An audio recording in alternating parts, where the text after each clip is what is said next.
So last week when we recorded, I had Tom Hardy, one of his MySpace pictures, as my background. And, I just turned it off and went about my life. And like 5 or 6 days later, I had a meeting with Wolfie's, one of his special ed teachers. And I popped onto a Zoom call, and there's Tom Hardy, like duck face with his hand on his dick. And I'm like, oh my God. She goes, oh my. And then she was like, is that Tom Hardy? Yeah. Yeah. It's freaking awesome. Oh my goodness. Welcome back to another episode of the Utterly Unrelated podcast. I'm super excited for today.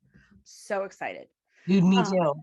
It's going to be so good. So I haven't settled on a what do you call it? A title for the episode yet, but I'm going to go with top.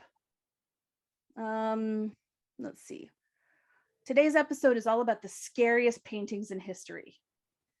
And I have prepared a slideshow on PowerPoint, something I haven't been able to do since college, and something that I'm going to make available on the YouTube. Like, we're just going to put this video up on YouTube because it's such a badass PowerPoint that I'm so proud of. And I'm also going to put the photos up on our Insta. So while you're watching this, if you're not familiar with the painting, which you shouldn't be, these are fucking terrible. These are the scariest images I've ever seen in my life, and I've seen a lot of things.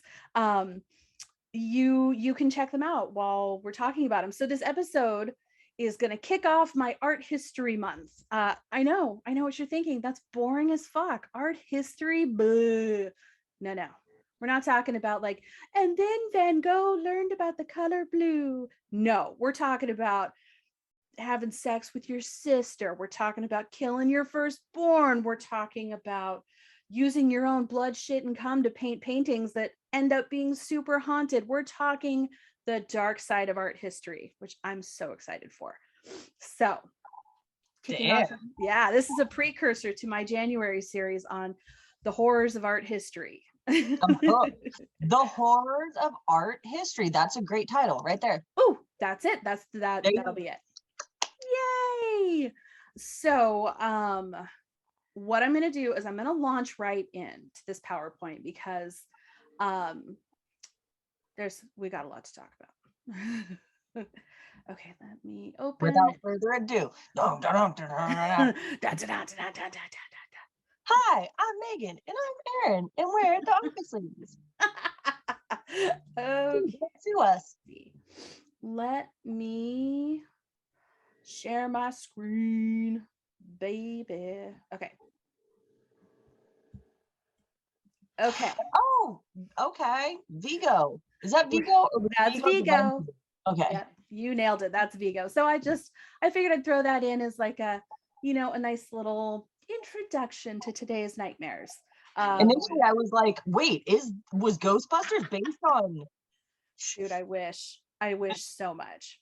So we're going to start with Saturn Devouring His Son by Francisco Goya. Now, Goya is not known for his subtlety. Okay. Yeah, true that. That dude's dark. Yeah, like he's super dark. I'm going into this with like a very basic understanding of art. So I just want to throw it out there. I did not major in art in school. I like to make art. I like to look at art. I went and saw, the reason I wanted to do this is because I went to the interactive Van Gogh exhibit and I took the kids and I wept. It was so beautiful. It was so powerful. And I was like, man, there's just this whole there's all of this art in the world that I'm not letting myself enjoy. And of course I came home and Googled, scariest paintings in art history because I don't want to look at flowers all the time. I also don't want to cry a lot.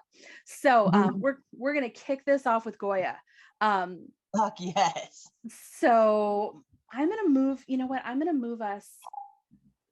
Oop, no. I'm probably going to be doing a lot of rearranging of our little faces just because there's going to be some text. So, perfect. There we go. All right. So this is Saturn. And in Roman mythology, he was a badass, but he was also, apparently, he had a teeny tiny tip of paranoia. So he was always scared that his children were going to usurp him, which I mean, all boys do to their dads anyway. My boys are always challenging Dave for dominance. I think it's like, Alex does it too. yeah, it's like a natural boy thing to want to like take down your father. But apparently in this particular story, Saturn ate the one that he most feared, was going to take his place. So Goya was impelled. I'm not just going to read this. I'm not going to be that piece of shit. So he painted this after he fell into an absolute terror following the attempt to overthrow the king. Where is it? Okay, so Raphael del Riego led this rebellion to try to overthrow the king in Spain, and he did not succeed. He was found guilty of treason, as were all the members of his rebellion, and they were executed. So because Goya had been rebel sympathetic, he was very scared he was going to die. So his shit got real dark real quick. Oh, no shit. Okay. And we can get into it. He was not executed for treason that I am aware of.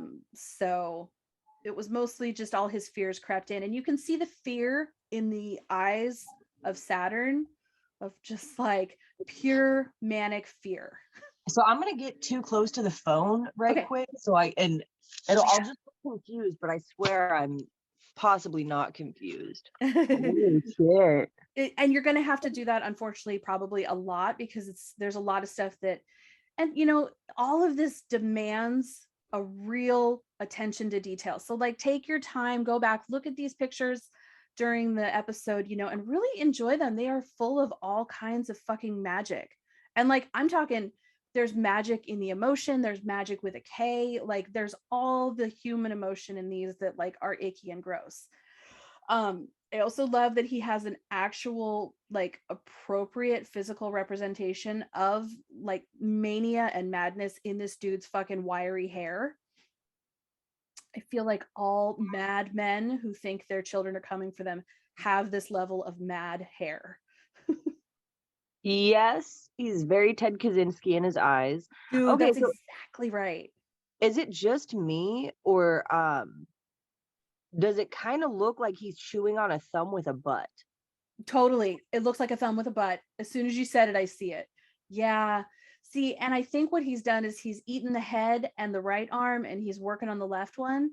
Oh yeah, but totally. Like, he should have gone feet first so he could hear the screaming. But I guess if it's your son, you give him the decency of a quick death. Yeah, maybe. Maybe. I mean, it depends on how much paint he got on the carpet. Yeah. How much Play-Doh is caked into the carpet. Yeah, for sure. Yeah, right. Okay. So this is a nice little dip our toe in. Damn. Yeah, right. Is this ooh. Okay. Sorry. So no worries. Now we're going to move on to The Legend of the Monk King by Jose Casado del Alisal. Okay, I looked up how to pronounce all these and I listened to the Google translations. Jose Casado del Alisal. So the scene depicts the bloody episode in which Ramiro II, the monk king of Aragon in like the fucking 12th century, shows the nobles of the court the head of the bishop Pedro de Lucria hanging from a rope. So Pedro had investigated a revolt, and the 12 leaders shown in the upper right-hand corner of the painting had rebelled against his authority. So in the painting, he's like, see this head? Motherfucker, you're next. Check it. Your head's gonna look so good on this piece of see all the bodies, see all the heads. What the fuck that dude's saying? Yeah, he was like, come get your head hung. So this place really does exist, but it is in a crypt in the palace of the King of Aragon, which is now the home of a museum. So not in the kitchen. Yeah, right. I mean, it looks like it could be a kitchen with like, it looks like it has alabaster stones, it has men in robes, there's a lot of heads and blood on the ground, There's a fancy man in a crown. Like, it feels like it could be a kitchen vibe for sure. Like, this is where we're getting dinner from tonight. We're having heads. Hope you like heads. I mean, I guess there's a couple of different ways we could look at this, but it's what happens when you traitor the king. Hope you like heads. Hope you like heads. You know what, dude? Maybe he just found like a really fire recipe for peasant head and went a little too far. Yeah, and like everyone kept showing up. He was like, God damn it, this was going to be like a 4-person event. Now look at all these motherfuckers in the doorway. They're like, ooh, is that a now head? we're catering for 86. This is fucking crazy. It's like, get me more peasants. I need more peasants. Do we have any? Are we out of Cuban? God damn it. I mean, can we move up to the middle class? Is there enough middle class left? Do we have anyone? Do I have any children that are disappointments? Bring them down. I love this painting. Be all blasphemers. Yes. I just love the idea that heads were so dispensable back then. Yeah. Like, so fucking many heads. It's like people were just born with 2 of them, you know? Totally. There's heads everywhere. Now, and I might be seeing things. I'm not 100% sure. I have my glasses on. I'm looking at a large screen. But okay, you see how the king is like, ta-da, with his jazz hands? Yeah, like, he's on what he did. So does that look like a little dog to you on like the ledge of the oven thing? That to me looks like a tiny dog. Yeah, that's the face of a dog for sure. Okay, but that's not what a I thought. tiny one. He's like waist high, looks like, because his foot is by the king's foot. He just has a tiny head. That's what it is. He's got like the body of a collie and the head of like a pug. Totally. Okay, so that dude, new hot take.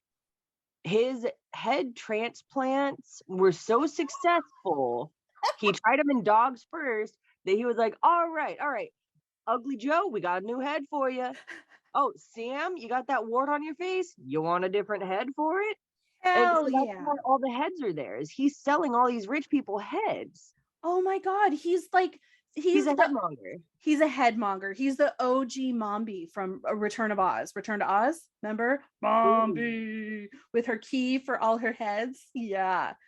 Dude, hell yeah. I on mushrooms one time. It was dark. No, that's terrible. The Wheelers? Ooh, the Wheelers. If you guys don't know what we're talking about, you can watch Return to Oz on Disney Plus as we speak. It is there. For Ruza Bulk. Yeah, for Ruza Bulk. It's there waiting just to ruin your life. Yeah, do mushrooms and watch it. TikTok.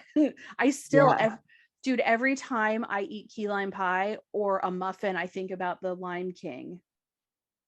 Because they had all the the little treats. I know that's how deeply ingrained it is in my brain. I don't even remember that. Oh yeah, she sits around with the Lime King and eats a bunch of shit or some. I don't remember. Okay, I'm down for lime stuff. Wow. Dude, me too. So this is The Triumph of Death by Peter Bruegel. So all I could find about this was that literally it was just a description. An army of skeletons commanded by death, an army of skeletons commanded by death on the back of a starving horse. That horse is looking like it would not be fit for a glue factory for sure. But can you spot Waldo? Dude, I'm looking for the horse, and I was thinking, like, is it like a Where's Waldo? Like, where the fuck is the horse? Dude, right? Wow. Okay, no, I see what you mean. So the whole thing is, I mean, the horse is stickly because the skeleton, I mean, how much does a skeleton weigh? And I'm not talking a fresh skeleton, like if I were just to like skin a human, because there's a lot of moisture in that looks like an old skeleton. That guy's been a skeleton for at least 8 years, so his bones are probably fairly dry. I'd venture to say 40 pounds at most, like 40 pounds with like a Carhartt and some like boots on, you know. Dude, so the horse doesn't have to be, you know, hulky. It would be a waste of a hulky horse. They need a hulky horse to carry a hulky guy. They use the sickly looking horse to carry the skeleton because, like, you know, what's it gonna do? Die? Well, and I love that in this painting. So this painting has the most amazing depth to it, in the sense that like the foreground, the background, everything is like real intricate. So you could spend a long time looking at this shit. Oh yeah, there's a lot going on. And there is a Waldo, like I can see him. He's in the right hand corner, sort of in front of Holy the shit! Near the table. Oh my god, it's this tiny little dude. He's trying to climb who- under the table. He's trying to come under the table, and he's wearing a red and white jumper, like a red and white striped jumper. Like the baby from Labyrinth. Yes, Yeah. very. You know, that dude ended up growing up and being Toby Frau and like making all sorts of dope stuff for like everything. Like he does like Lakai or whatever, or owns Lakai. He's got something to do with Lakai. I didn't know only that. Yeah, one of my former bandmates worked for there, and I don't know if like it's his studio or he just like, I think it's his, or he's like heavily involved in it. Because That's she really was like, cool. oh yeah, that guy, like, yeah, I work with him, he's a nice guy, like see him all the time. And I was like, oh no shit, the baby from Labyrinth. Oh dude, Yeah. the stepmom from He's Brian Frau's kid, the guy who does all the fairy paintings and shit. Oh shit, Brian Frau. Okay, that makes more sense. Did you recognize the stepmom? Because the stepmom from Labyrinth is Barb from the Trailer Park Boys. It's Barb Leahy. Yeah. Yeah, I know, right? Fucking blew my mind, because I went back and I watched it and I was like, oh, it's Barb. And she's Oh my like god, the wicked stepmother. I know. Oh, she's so good. holy shit, it all makes sense now. It does. Full circle. Oh my god. Yeah. Dude, I love this painting because there is not only, I mean, yes, it's obviously about the atrocities and the horrors of war, you know, because you can see the soldiers, you see the piles of bodies. But like, I love that they're finally addressing the question of like, okay, there's been a bloody war. Who cleans that shit up? Are you just going to leave all 9,000 of those bodies to rot in the sun? Like, no. There's got to be a KP crew. Right. Well, also it does bring up the point of like who really wins in war. Very, like, yeah, very it much. only, yeah, death is the only person who's like, fuck yeah, look at all these heads. Right? Everyone else is like, man, where's my head? I love that the majority of the heads in this painting are also skinless. That's nice. That's a nice touch. It is. They're, you know, you don't get the gaping maw of horror from the flesh. I appreciate a good skull. Oh yeah, skulls are dope. Hey, so here's a question. Mm-hmm. So there's Death, and he's on the sickly ass little horse, and behind him is a cart full of skulls, presumably. Mm-hmm. Is that like a tiny cat or something in front of the cart? What in the fuck is that? It's like Puss in Boots. Ooh, it is like Puss in Boots. Dude, I never noticed that before. Oh, what the fuck is that about? That's very strange. I do love that there's a whole, okay, so behind the cart, there's a whole like audience of presumably Klansmen.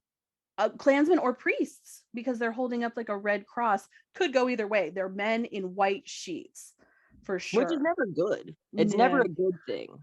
No, either way, the clan or the clergy coming at you on the battlefield, dude, done for. I should hope that I speak for most when I say that if I ever see a dude in white robes, unless they're comfy ass bathrobes and it's like Chris Hemsworth or something, if I ever see dudes in like robes, like white robes, I'm never like, oh, dope. Good things are coming. It never means that the pizza's here. It means like either somebody died, somebody's about to die, or somebody's about to get murdered. Dude, right? White robes should not be a thing anymore. They're harbingers of doom. Unlike Mothman. Yeah, he's just a nice dude. Oh, now this one. That's good. That's nice. What's dude, that about? I love this. So this is Tituss Banquet by Peter Paul Rubens. Now I did take a moment to laugh, like Paul Rubens, like Pee-wee, like Peter P. Yeah, anyway. Peter Paul Rubens,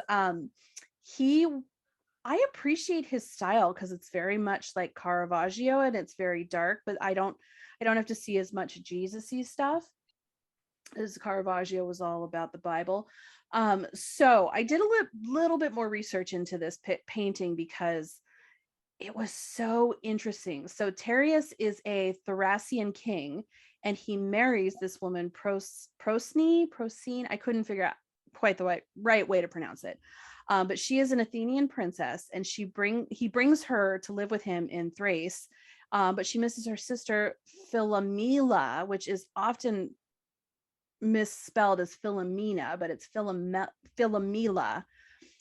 So she's like, dude, I miss my sister. Can my sister come stay? And he's like, oh, your hot sister? Yeah, dude, bring her. Bad move on Procne's part, because Tituss rapes her sister Philomela, cuts out her tongue so she can't tell anyone, and leaves her in a cabin in the woods as like his personal prisoner slash sex slave. And while she's there and he's like off doing king things, she weaves a tapestry to tell her sister, like, dude, your husband's a dick. He fucking raped me and cut out my tongue. And she sends it to the castle with like what I'm assuming are woodland creature helpers. I don't really know. They didn't get into that part. And so her sister's like, dude, what the fuck? Goes, gets her out of the busted ass cabin, brings her back, hides her in the castle. They kill her son with the king, which is kind of fucked up. I don't agree with that. Procne and Tituss had a son. So Procne and Philomela kill the son, feed little bits of him to the king.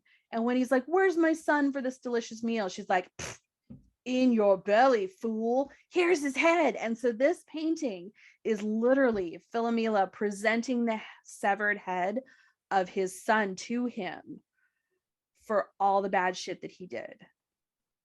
It's intense. He's like, there's a wailing woman in the background. There's pissed off Philomela in the front, with the head, her sister Procne behind her, like, yeah, girl, show him what happens when you fuck with us. And the king's just like, no. It's dark.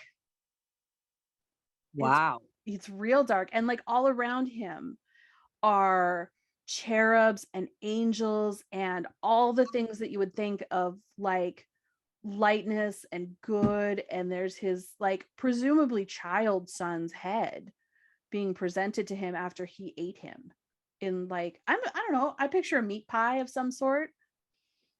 Holy shit. Yeah, it's intense. But like, wow. I don't know, I think it's a hot take on why you shouldn't commit sexual assaults. Yeah.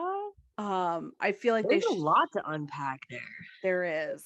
I feel like they could have gone a different way with this. I feel like they could have just cut the king's dick off and made him eat it, and that would have been just as jarring without having to kill the son. Yeah, infanticide is never cool. Yeah. No. And this one's bad. This one's so dark, like I don't even think I can make a joke about it. Like it makes me I don't think so I can sad. either. So yeah, Tituss Banquet, check it out or don't. It's fucking dark. Okay, moving on. You know, there is one way I can make light of it. So okay.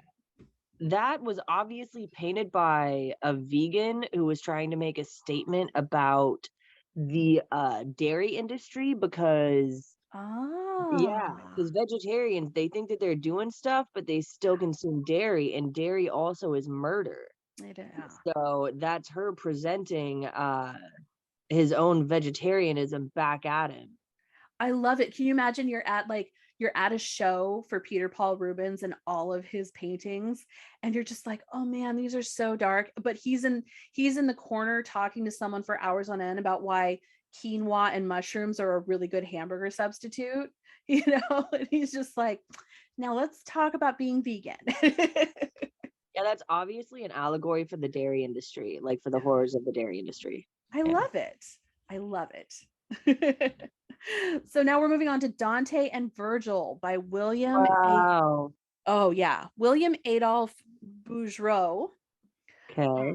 So when I look at this, I see two very spry naked men in a battle to the death with a winged demon in the back and two dudes in cloaks just watching. Once again, dudes in cloaks, dudes in robes, never a good thing. Never a good thing. So Bouguereau used a passage from Dante Alighieri's masterpiece, of course, Dante's Inferno, as inspiration to create a work that is as realistic as it is raw in content. So that's actually a hot take from this author on a website, which I will cite all my sources at the end of this, like a good little college student. But basically what it is it's a painting of when Dante and Virgil pass through the eighth circle of hell and they encounter two men fighting. One man is on his knee, but at the same time, he's having his throat bitten out by another man. Excuse me. So yeah, it's two men battling, but I feel like it could also be foreplay. The original title of this, actually, I don't know if you know this, Mm-hmm. was Forbidden Embrace. Oh, I did not know that. Oh, I made it up. Oh, good. Is that so? I think maybe the original title or the original idea was definitely to inspire some, I don't know, I'm going to say chaos in the church. Man, there's a lot of naked men, there's a lot of sinewy bodies, there's a lot of muscular angles. There's two naked men with their wangs pointed towards the audience. Not Really? us. There's the wang. Oh, I was like, I don't see the wangs at all. Oh, There yes. is no dick in there. We are not the audience. The dude on the ground, see the corpse? There's a corpse on the ground who's sort of looking up. I think. Oh, I didn't know that. That's a weird audience. That's an oddly specific audience. We're going to make a show only for this dude, only 8 minutes after he dies. Yes. That And is a target audience for the gods. that's a niche market for sure. This podcast only for Alan in Kentucky. And only after he goes to sleep can he listen to it. Totally. There we go. Oh God. Yeah, right. Okay, so this is excuse me. Gallogate Lard by Ken Curry. So he was obsessed with morbid faces, the effects of illness, old age, and the passage of time on bodies. And this is his fucking self-portrait. This is his self-portrait. I hate this. It makes me want to cry out for my mommy.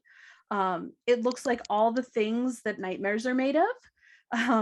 It's bad. It's real bad. So is that what he looks like physically, or that's what he looks like on the inside? I'm hoping that's what he just looks like on the inside. I actually didn't even have the guts to like Google him. Let me look real quick. But he has painted himself as if he were a bloated corpse that had tuberculosis, blood around the mouth and that sort of thing, blackened eyes. It is awful. So it would appear that he looks like that on the inside, because it looks like he died on his face. Yeah. It totally does. The post-mortem lividity. Oh shit. All be. That won't show it. He looks like a regular sort of balding white dude. Like, is this okay? So is this from like the 1800s, or is this from like 18 months ago? This is definitely from like 18 months ago. Oh God. Yeah, he was born in 1960. So this is 1960. 1960. Yeah. Oh God. Yeah. So he's still alive. He's my mom's age. Yeah.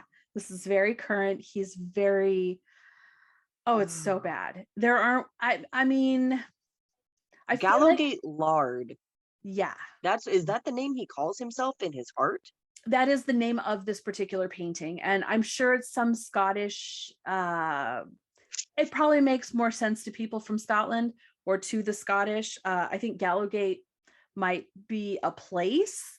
I'm not sure. But this is like, you know, when they have someone who dies and they're like, oh, we need to dig them up and check and see if someone murdered them. Yeah. I feel like this is what those bodies look like when they dig them up after they've been buried for a while.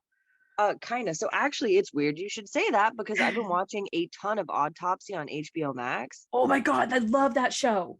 Yeah, and so they do show like literally, exhumations and they don't blur anything. It's fucking awesome. It's And HBO. dude, okay, so like in my mind I call myself like tiny guy or whatever, like, oh, watch out little fella, you're about to, do something cray. And I think that dude in his mind, his name for his own self is Gallogate Lard. I think you're right. I think you're right. Because this is like if I painted little inside Aaron, like in my head, Aaron, I would look like a little Wednesday Addams, but like 3 inches tall. That would be me. But instead of like the black and white dress, I'd probably be in a really I know this is weird, like a really pretty sparkly gold gown, like princess gown, and that would be little Aaron. But yeah, this is definitely little Ken Curry. Do you know Andy, tall Andy Lurch? Yeah. No, I know a guy named Lurch, but he's from Canada. I don't think it's the same guy. Yeah, no, this guy's from Clackamas. If I were, this is weird. In my mind, I don't look like him in the face, but like I'm like super tall and like gangly, which is funny because I'm like 5'2" and not gangly. I'm like 5'2" and chubby. So, but for some reason in my mind, I am like a big dude. Not big like Dave. Like I couldn't stop anything, but like I can reach the top shelf of everything in my own mind. So even though you call yourself tiny guy, you're a gigantically tall person. Wow. I'm a gigantically tall guy. Weird. Yeah. That's weird. If you're 5'2", I might be shrinking because I used to be 5'2". I don't think I am anymore because you are definitely taller than me. I might be 5'5". I think you're 5'5". You seem more 5'5". I definitely have like looked up to you. No, I've grown. And when I was pregnant with Alex, I grew. Wow. It probably just straightened my spine out. I hunch a lot. Oh my gosh, that's but awesome. Yeah, I'm 5'5" now. I was like 5'3.5" most of my life. Wow, 5'2.5", 5'3.5". Yeah. I just grew wider, not taller. That's awesome. I grew wider too, man. Oh God. So it gets worse. This is called The Severed Heads by now I looked up how to pronounce this properly. Theodore Jericho. Like Chris Jericho. That is not how it's spelled. So this particular artist used to go to the psychiatrist asylum and at the morgue to take inspiration for his work. Yeah, it looks like it. Yeah, and adding the darkness of the paintings, we learned that he only painted them at night. So he went and sat in a morgue with severed heads. Yes. Are you going out there? Okay. Bye-bye. So to add to the morbidity of this, he sat in the dark at night and painted these fucking heads. Now, the title is very on the nose. These are two severed heads. They are on a sheet. There is blood around the neck stumps. One has its eyes and mouth hanging agape. The other one appears to be asleep, which is less jarring. But this is apparently what this guy did for funsies and for art inspiration. But I wrote that once the ball on a string tied to a stick was invented, he started painting those instead. I hope he did. That's not a fact. That's what I hope happened. I hope he started doing that because this is terrible. It's the thing is, like, so the one that is just like very easily a dead body with sagging eye, or a dead head with sagging eyes and mouth agape, that one is actually like, it just looks like a dead body, and so it's like whatever. But the one to the left actually to me is a little bit more haunting because okay, so the one on the right looks like it's been, dead for at least a few hours. The one on the left looks like a fresh dead. And either that or it's been dead for like quite a while. It looks kind of like either a woman or like a child-ish, like a 12-year-old. And you say that its eyes are closed, and I was like, I genuinely hope that, because I Mm. see it and it just looks like the eyes are milky white and open, which is very haunting for me, and it makes it very very, I can't take my eyes off of it, and it's very ugh. Oh my Each God, one you're of these right. truly has been worse than the last. You're good at this. Thank you. These are terrible. I Yeah, they're do. terrifying. There is an uptick. We will end on a higher note. But I think, you know what? Upon closer inspection, you're absolutely right. Those eyes are not closed. Those eyes are just down a little and like to the left, and they are definitely cloudy and milky. Yeah. This is so horrible. I'm just going to move on. Somehow this is less bad. This is less bad, Oh, even another though Peter Paul Rubens guy. Okay. now the last one was heads, this one is heads. I mean, it's a heads kind of day. So this is Medusa by Peter Paul Rubens. I just that's what I hear every time I look at these. So this is a painting depicting Medusa the moment that she is beheaded and her snakes all flee. Now, Is that how that works? I thought that they were legit anchored to her head, Yeah, I but thought they were her hair. I love that the viscera is also very snake-like, like Yeah, like tiny worms and stuff too. totally. This is also very, very, very hyper realistic. Yeah. Yeah, you know what? As they're coming off, there is some hair under there. So they must have Mhm. just been there by choice. So I have this, I have a deep fear of snakes. I also have a reoccurring nightmare where everywhere I go in my house, there are snakes trying to get me. So like when I sit down on the couch, they come out from under the couch. And no matter how many I kill or cut in half or run from, there's always more. And so for me, this is literally my nightmare depicted in real time. Like there's snakes in your blood? There might be snakes in my blood. Like I remember having a nightmare where they were coming out of my skin. Ugh. Yeah, no, Mm. I hate snakes so much. I don't think they're cool. I don't think they're cute. I know people love them. It's a hot take. I just fucking hate them. I hate the way they move. I hate their stupid faces. Like deep-seated fear. And so this for me is jarring in a totally different way than like normal. Like normal snakes are like blech. But this is like, they're coming for me. They're actively looking for me as they flee her head. Ugh. They're looking for a new host. They need a new host, and it's you. They wouldn't pick me. My hair's too small. That's true. Your hair's, you see, that's a good reason to keep a short haircut. That's why I do it, to avoid snakes. I hate the whole thing about Medusa too. Like she's maligned in her own right. Oh yeah, for sure. I'm like, She didn't ask to be fucking this weird serpent bitch who gets turned to stone. She was just too pretty, yeah, yeah, born too pretty. right? Come the fuck on, fucking people. Oh, so okay. Ah, Yes. Now we have Child with a Drawing by Giovanni Francisco. So this is described as redheaded child who's proud of his drawing. I would like to rebrand it. This child consumed his twin in the womb, and when he thinks about that pre-birth moment, he makes this smile. Um, so it is a very redheaded, they're saying boy. I don't think it's a boy. I feel like it's not a boy. I think it's a teenage girl who had stolen that drawing from a boy who she had killed and intended to impersonate. See, that makes more sense because that definitely looks like the neckline of a girl's dress, Mhm. the unkempt mane of a girl, young in age. Yeah, that drawing is a self-portrait, I think, because that's pretty close to what humans look like. And this child is a wall-eyed freak that does not look like a human. Like, I'm sure Francisco made a point to make that eye deliberately looking the other direction, but it's so unsettling with the dimpled grin of the Joker, with the wandering eye of a leper. And on a scale of Chucky to Children of the Corn, this is a Pet Cemetery 11. This is Gage. Like, It's just the corners of the mouth are upturned a little too much. yeah, This is a haunted painting, yes? for sure. This is a haunted painting. It's gonna haunt me. Those I'm eyebrows never are gonna be able to poop again. These eyebrows are on point, but this is a terribly haunted drawing. The eyebrows Painting. are on fleek, that's true. Yeah. I would love that color naturally too, that beautiful red. That would be nice. I disagree. Oh, really? I like this natural blue I got going. You know what? Your natural blue, you can't beat that. That's the best. Yeah.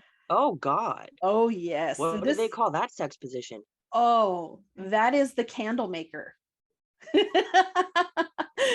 Wow, he's dipping his wick, isn't he? Dip the wick. So this is The Great Red Dragon and the Beast from the Sea by William Blake. And of course, if you've read or seen Red Dragon, you're very familiar with Blake. But he is a painter and poet who didn't enjoy much success while he was alive, but he was very popular after he died.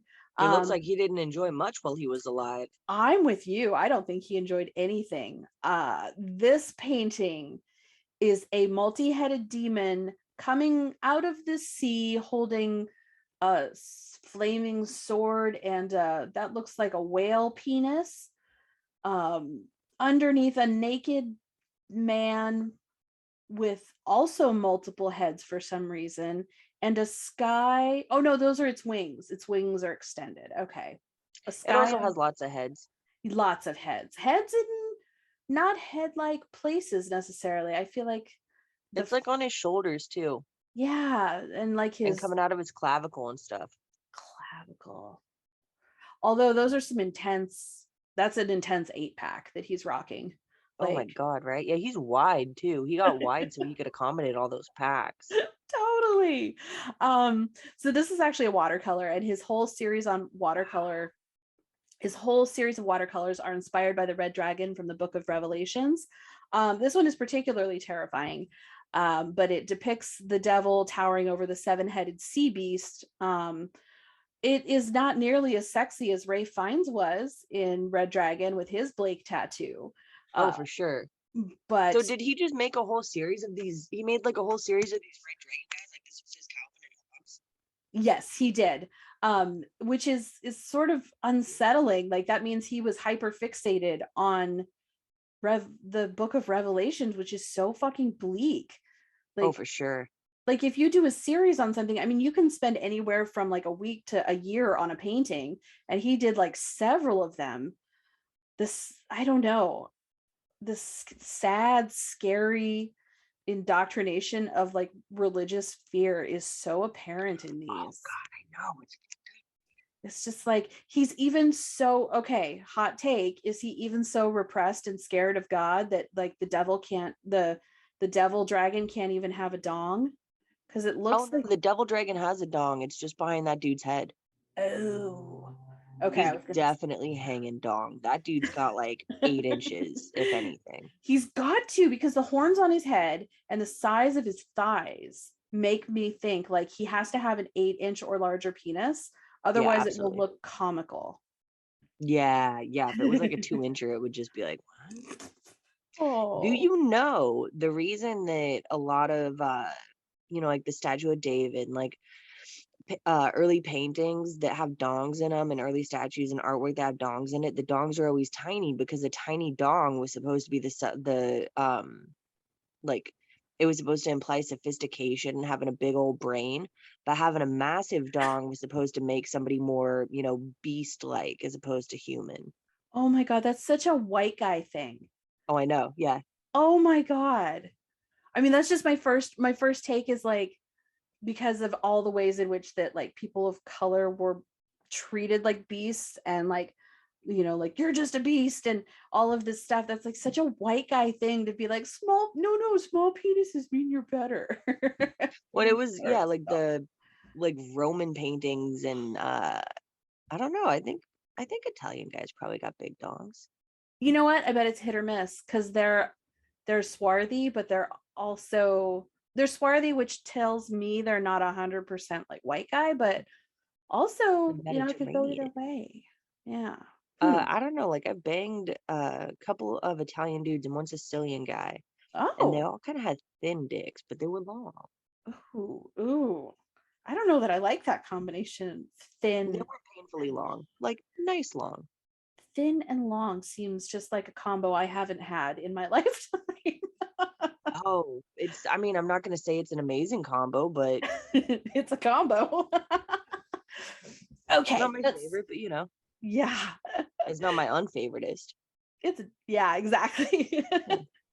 So this painting is Oh called, God. I know, right? I love that every painting that comes up, you're like, oh no, oh God, that means I did a really good job in getting these. This is called Clown in an Asylum. This is called Electric chair this is clown. the great Malenko chair. Yeah, electric chair clown. This is what happens when the great Malenko he explodes into his final form. It ascends. He is finna to ascend into his final form of Hatchet Oh, Boy? Hatchet Boy? I'm not familiar with enough of Hatchet the, Man?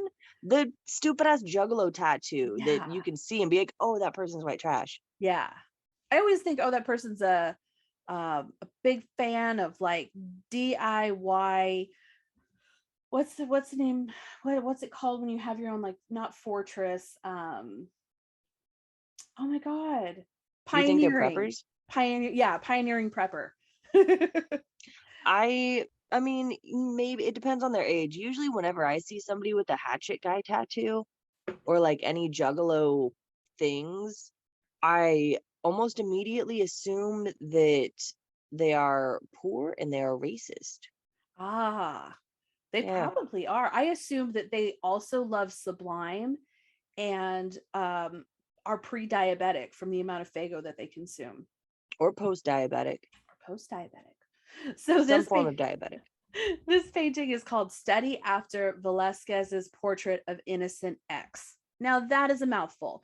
It's by Francis Bacon. So Bacon, he is very current. He is one of the most influential and controversial artists of the 20th century, and his style of painting is stark and bleak. He's also known for casually destroying pieces he wasn't happy with, but now his remaining masterpieces sell for millions.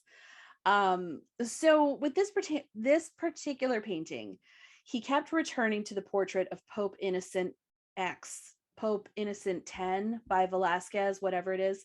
So this was originally someone else's painting, Velasquez, and he would go back and make variations and different interpretations on it of his own, twisting the original portrait of a pensive looking pope into something much more disturbing. He preferred his pope shrieking amidst harsh vertical brushed lines. And legless. And totally legless in like a frock. I can appreciate that. I feel like this is a very good description of what organized religion can do to people. Yeah. Leave It them. looks like the soul of Billy Graham. Oh shit, it does. Yeah, who lost his legs to diabetes? I don't know. It's very interesting. I did not look up the original. I probably should have, but when I Googled it, this one just kept coming up. And to be honest, it made me happier just to look at this one. I don't know that this could make many people happy. It's terrifying. It is terrifying. Although there's no severed heads in it, so that's a good thing. A Now severed head might lighten the scene up a little. that's so true. So believe it or not, we are on the uptick now. We're going back up the roller coaster. And this particular painting is The Death of Marat by Edvard Munch. So Jean-Paul Marat was one of the most important political figures of the French Revolution. He suffered from a skin disease that left him spending most of his days in the bath, writhing and crying in pain. I can sympathize. He may just have allergies like I do. Yes. But he was murdered in his sad bath one day by Charlotte Corday. And while his death has been pictorially interpreted many times, Munch's vision is unremittingly violent and brutal. And then I wrote at the bottom, also, is that a bowl of onions? So this particular painting is very much in the style of Munch, who did, of course, The Scream. And okay, that's why I recognize that name. yes, yeah. So what this is, it looks like, to me, it looks like there's a sheet on the ground with a naked man and some blood. Clearly, that's supposed to be Marat, however you pronounce that French name. And then there's a redheaded naked woman standing next to a table, and on the table it looks to be rotting onions. I don't know why that Tomatoes is my hot take. Oh yeah, Cut in tomatoes. half. Yeah, that's not your regular fruit you would find on a table in a painting. Um, I am disappointed by the lack of depiction of this man's skin condition. I would have liked to have seen that. Uh, but still haunting. I think haunting only in the sense that a woman murdered him. I think that's what they're trying to say is like that women can be murderesses also.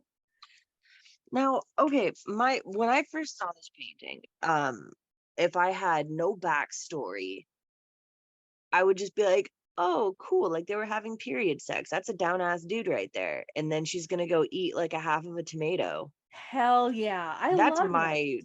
I was just like, oh, okay, dope. They're having a good day. Because he's hanging dong, he's all satiated. It looks kind of like they're a little bit holding hands, like holding, fingers or something. And Yeah. she's standing up, like, all right, well, I'm gonna go take a shower. And he's like, that's cool. I'll just be here for a sec. Yeah, totally. Totally. I like that so much better. That's so much more appropriate. It's And nice. it is nice. It's almost romantic. Yeah, I like that. A down ass dude having period sex, so much more romantic than that. It's nice, right?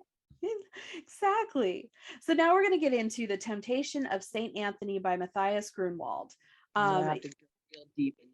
Oh yeah. Oh, wow. Oh, Yes. that's strange as fuck. We're getting into fun hellscapes, which means we're almost done because we're going to end with Bosch. So Grunwald, although he lived during the Renaissance period, he painted mostly religious themes from the Middle Ages. So that makes this feel older than it is.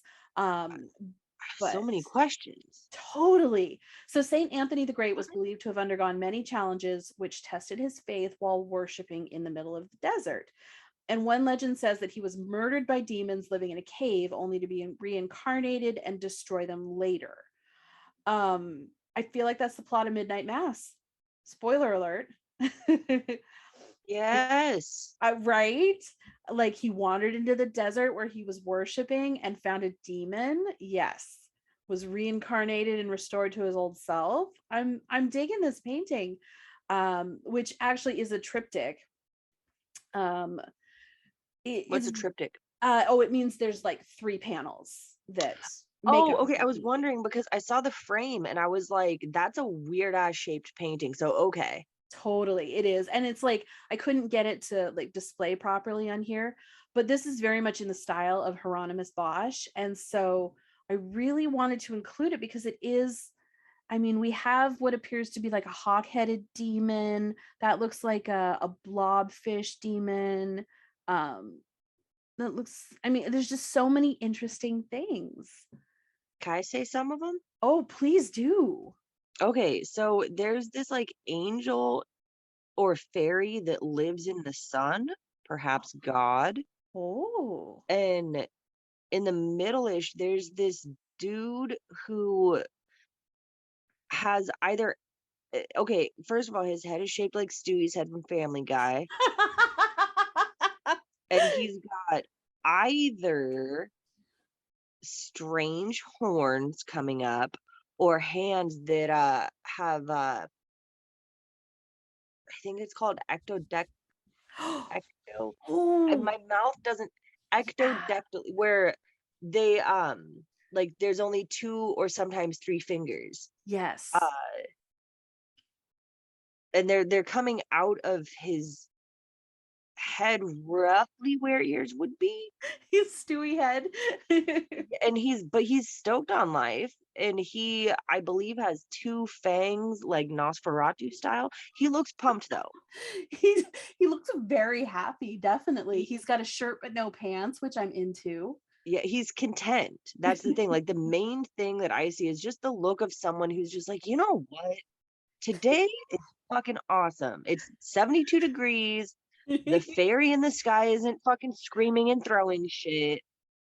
The dude with the fucking sword in his head is taking a nap, so he's not screaming either. Everyone seems to be doing all right. So I think my job here is done. I'm gonna go wash my head, hands, and take a nap. Dude, totally. That guy's my favorite part of this painting. And he like very sassily has his hand on his hip. Yeah, like he's just like stoked on a job well done, like he's just admiring his work. He's like, damn, that couldn't have gone better. It really Yes. couldn't have. I love it. I kind of think that maybe, okay, so there's this dude laying down and he's got like a sword or an ice pick in his head.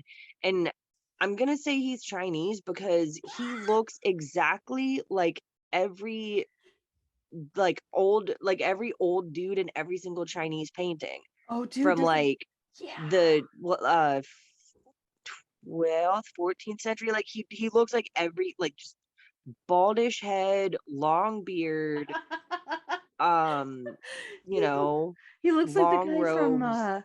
what's the Big Trouble in Little China when he's in his old man form. Yeah, exactly. So Lopan. I don't feel that it would be out of the realm of possibilities to say that that dude is definitely Chinese. And then there's a very large bird that I initially didn't read from the neck down as being his feathers. I just thought it was a weird ass dude with a bird head. Oh, I did too, but it's not. It's an actual bird, isn't it? Yeah, but he's definitely got a fly ass necklace for sure. Yeah, you got But coming out of his neck is these hands that have a baseball bat, kind of. Oh. There's Oh, too many. shit. So one issue with all of this is there are too many hands for the amount of people in the painting. Too many arms. Everyone's got extra arms. There's not enough severed heads. There's too many arms. I didn't even notice his arms because they blend in with the arms of the demon in front of him, who was holding more arms as a weapon. Yeah, there's too many arms. Too many arms. Wow. I love it. This I love painting, it. 12 out of 10. Oh, I love it. So then you might really like this one. Oh, I don't know about that. I don't know that I like this one, but It's awesome though. it's metal as fuck. So this is Judith beheading Holofernes by Caravaggio. She looks like she's not sure about it. Right? And the old lady's like, do it. So the Old Testament's book of Judith tells of the daring widow and how she saves the Israelites from the attack of an army led by Holofernes. Judith meets him and through her charm and beauty wins his heart, gets him drunk, then with the help of her handmaid cuts off his head. So she looks as if she's trying to pluck a chicken. I think she has this look on her face like, are you sure this is gonna work? Right? She's like, is this a head? Is this where I cut? She looks very unsure. And there's this old lady behind her, like literally clutching her skirt, going, do it. Yeah, she's got the most intense fucking eyes. So I think, hot take, that dude had somehow wronged the handmaiden, and the handmaiden made up a bunch of shit that like you got to release the ghosts in his blood by cutting his neck. And she's like, won't that kill him? And the handmaid's like, no, he'll be fine. And that's why she's got that look on her face of like, are you sure this is how to get rid of his demon? Totally, because like clearly he's got the goosh coming out of his neck, the red goosh. His head is an amazing painting. It's very realistic. It's beautiful. It's gorgeous. Caravaggio is very hyper realistic, and so like you can see all the, like he's on a bed, you can see the creases in his sheets, you can also see the streaming redness of his life force draining out, and the confused the hair. All his hair looks real. Yeah, dude, it's so good. But I just love, that she's like, this is gonna let the ghosts out of his blood, really? Yeah, and the handmaiden is definitely, she's the mastermind of all of this, for fucking sure. I love it. But really, the bad thing that he did to her was he like spat at her feet as he was walking in. He was like, oh, it smells like shit in here. And she's like, oh, really? She looks like a woman who'd been scorned one too many times and is like, yeah, that's it for you, I'm done. I think that it was definitely something small, like he didn't wipe his feet before coming in or something, or like she gave him water and he said thank you but she didn't hear him. Yes, because she's old and deaf. Yeah, but she won't admit it, and so she's just like, no, he's gotta fucking go. Yes, dude, totally. Oh, I love this painting. I love Caravaggio for that reason. So this is hold on, pause. Hello? Hi, I'm still here. I'll be done in a few minutes. So this is a very famous painting called The Nightmare by Henry Fuseli. So Great name. It's a very good name, just like the pasta. So it's a woman unconscious on a bed with a demon sat atop her and I'm going to say Donkey? a thyroid riddled donkey peering in through the drapes. With pearls for eyes, just hollow like Yes. eyes. Just like if Marty Feldman had been a horse-like animal, this would be like it is very interested in what is happening here. So if you saw, like, if you Google this, you'll know it. If you don't see it, so the horror of nocturnal violation has never been better represented than in Fuseli's visual metaphor for bestiality, rape, murder, and voyeurism, is what the person said where I got this hot take from. In fact, the piece was so popular that he created several alternate versions of this because people were just like, we want more demons on ladies. This is the best. Is he trying to imply that the demon's raping her? Because I don't think he knows how sex works. I think you're absolutely right. He's like, wait, sex is when you put your butt on a thing, right? Because that's all this demon is doing. Which this lady, she just looks like she took her night-night Xanax and a glass of wine and she's sleeping real deep. She's like, Oh, yeah. Kids are with the wet nurse. She's like half hanging off of the bed. Like she's OUT for the night for sure. Yes. Oh, yeah. She's sleeping like we have not slept in like a decade. More. Yeah. And the demon is also like sort of like, what the fuck you doing here? What you looking He looks at? like he's pooping. He looks like he's looking back at the donkey and being like, get out of here, Carl, I'm biting. I'm biting. Totally.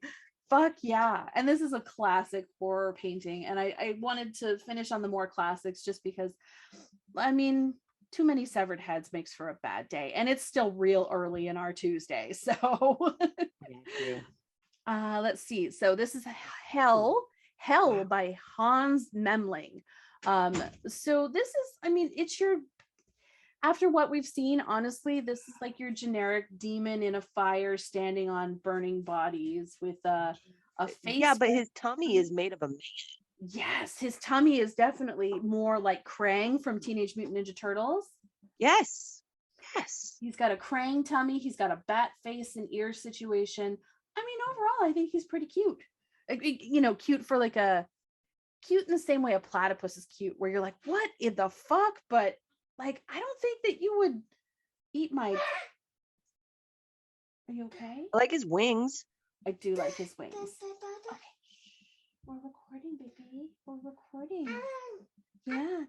I know Megan can't see you because you're not in the shot, but she's here. There she is. Hi. Hey, hi, Alex, mom. Oh, I'll edit all this out. Honestly, I don't know. This isn't, I mean, I know they're all dancing in a donkey's mouth, but it seems like a fun party we could go to. Yes, I think that he's like doing the hot coals thing because he looks like he just got there. Like it's an office party, you know, where everybody in the office is like been working together for 6 or 7 years and he's the relatively new guy. He's been there for 2 years, but he missed last year because of the pandemic. And so he's like, yeah, I'm gonna show Wanda and accounting how cool I am. I'm gonna do the fire walk. I'm gonna let everyone see the man in my tummy. And he does. Everyone's like, why do you have a man in your tummy and why aren't you wearing clothes? Totally. And he's like, oh, well, and one guy's like, are those Friday? Yeah, I thought it was casual Friday. Are those bird legs? Do you have bird talons? And he's like, I'm gonna go home now. Yeah. Oh, poor guy. Poor This Seymour. is a great one. Apparently this is part of a larger altarpiece designed to terrify 15th century churchgoers into leading better lives. Yeah, but it may have also inspired some people to learn how to polka. I mean, yeah.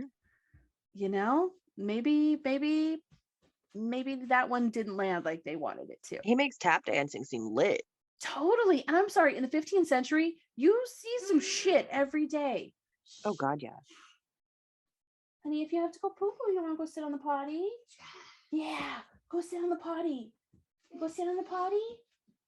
I'm in his poop space in the bedroom, and he's just like pacing, trying not to poop. Oh. Okay, now we're on to the cherry on the sundae. This is Hieronymus Bosch. He was born in 1450. Pretty sure he born then. Pretty sure he died 1519. He is one of the most well-known painters of the early Neanderthalish period. He is famous for his hellscapes, but no one knows much about him. I wanted to do a whole piece on Bosch, but there was just literally no information. It was like he was born, he lived, he had a wife, and then he died. And that was it. And so I wanted to include his stuff. I dig the hot tub. So this is Tondal's vision, and we have is on drugs. He is on drugs. There's a hot tub full of what I'm assuming is tar and boogers in the middle. There's a flaming castle in the back. There's like various naked people everywhere. It's like if somebody tried to turn a bunch of Friday the 13th tattoos into a full back piece. Yeah, actually, that's perfect. That is, and Bosch did a lot of triptychs, and I think that is the perfect way to describe most of his work. There's an egg with a beak playing its beak like a flute. Yes, an egg with that is yes. Or a horn of some type, maybe a clarinet. Ooh, I haven't heard enough good clarinet in the last few years. Yeah. That's a good one. Who's casually using a coffin as a bed. Which, as you do. Yeah. My friend Tyler always slept in a hammock. Like after he got divorced and he was living in a bachelor pad, he's like, I went over to visit him and he's like, here's my bed. And it was a hammock. And I was like, yeah, man, I would do that too if I was like a bachelor. That's a good call. Yeah. And that sounds dope. Like this chick has that vibe about her. Oh yeah. Yeah. She'll sleep anywhere. Oh yeah. She's like, I'm good. She's one of those chicks that she's like, all I need is my hoodie.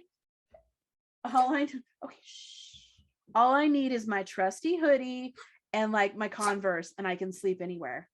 Bro, I used to be like that, but Docs instead of Converse. Dude, totally. Me too. So this is Death of the Reprobate. Yes, Megan said it right. Also by Bosch. I like that it just shows a lot of like, I feel like this is those wacky waving Sweet D dance machines, but like back in the day where they're like the Wiggly Waver guys. Absolutely. This is like OG Wiggly Waver guys. And they're standing around a bed. A ghost of a two-legged salamander on the bed. And the reason I say it's a ghost is because it's just the imprint of it. Yeah. And there's like a snake tail coming out from under the bed and like a bird of some sorts. Like there's just some real serious partying happening. I get the vibe that the bird is trying to give the dude the cracker. Oh. Like he's like, yo, dude, you need this more than me. I got a bunch of crackers at my nest. Here you go. Totally. He's like, you look real hungry. I feel like you need this. It's unsalted and it's whole wheat, but it'll be fine because it's food. I mean, is this one or the gluten-free one? I'm not giving you my saltines, man. All right. Those are from Mama. Yup. Those go in Mama's soup. Oh yes. So this is arguably his most famous triptych, The Garden of Earthly Delights. And this one, it's good for so many reasons. I mean, The Garden of Earthly Delights, even if you think you haven't seen it, you've probably seen it. I think they had one hanging up at Powell's Books for a long time. Like, hot dog? Yeah. Honey, can you go see what brother's doing? Go see what brother's doing. I think he's playing Fortnite. Sorry. So there's a lot of like really beautiful animals, and then you beautiful background, you're by the sea and you pan down, you're like, oh wait, no, I'm at an orgy. They're doing ass to ass right there. There's a lot of like mouth on butt stuff. To the right and up is two ears with a knife in the middle. Ooh. And that's pretty much like I mean, that's how I like to do it. Definitely. I'm into knife stuff and ear stuff. Knife Ear and and knife ears. stuff, you know. Yeah. I'm one of those Christians. Like, and then, to the right, we've got the dude who lost his bottom half and inside is an apartment now. Oh God. He is so empty inside. He is renting that shit out. Exactly. You know what? In Portland, that would probably go for like 1,800. Oh my God. 1,800 plus a pet deposit. Oh yeah, of course. Even if you don't have a pet. All right. And Wolfie says, now this is my favorite. That's Keanu Reeves. Yes. So this is my favorite. Are you done? Hi, babe. Yeah. So this is my favorite.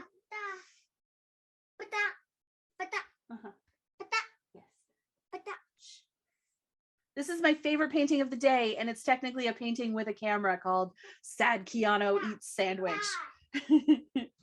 Sad Keanu is sad, because I didn't want to end it on a note where we're having to look at like butt stuff or head stuff. So it's Sad Keanu eating a sandwich. Sad Keanu is sad. I hope he's having a good day. I hope he just has resting sad face. Me too. So in case you're interested, my sources for this are the artgallery.co.uk and dailyartmagazine.com. They have amazing information on all of your scariest nightmare fuel paintings. And when we return in January, I'm going to have more things to keep you up at night, because I'm like your spooky aunt that has too many hamsters. Talks about inappropriate things happening with my UTI. That's what kind of aunt I am. I'll tell you about my UTI, and I'll tell you why getting decapitated is only the 4th worst way to die. Oh, shit, we're the same type of aunt. I know, right? So that's it. That's our scary horror painting. I hope you guys enjoyed. I enjoyed it. I'm so glad, because I really enjoyed it too. You can watch this on YouTube. I'm uploading the Zoom footage so you can see them all in real time. I'm putting everything on the Instagram. Also, we are back in person for our next episode, which is going to be a fucking killer doozy. Megan's got some big plans to let us know about some shit that we just can't live without any longer. Like, we have to know. John McAfee. John McAfee is the tech world's Dennis Hopper. Yes. Well, also, he's a rapist, so like, fuck him. Yeah, fuck him hard. Like, yes, Epstein style. Like, fuck this guy. But also, this dude got Epsteined, so like, yeah, you have to know all the things about him. So until next time, follow us on the things, join our Patreon, watch the stuff, have a Merry Christmas, Happy Yule, enjoy the Festivus, enjoy the equinox. We're gonna take this week off. There's gonna be a week where there's no episode. That's the week that we've taken off. You'll know it when you see it. So that's true. There we go. Enjoy your holiday.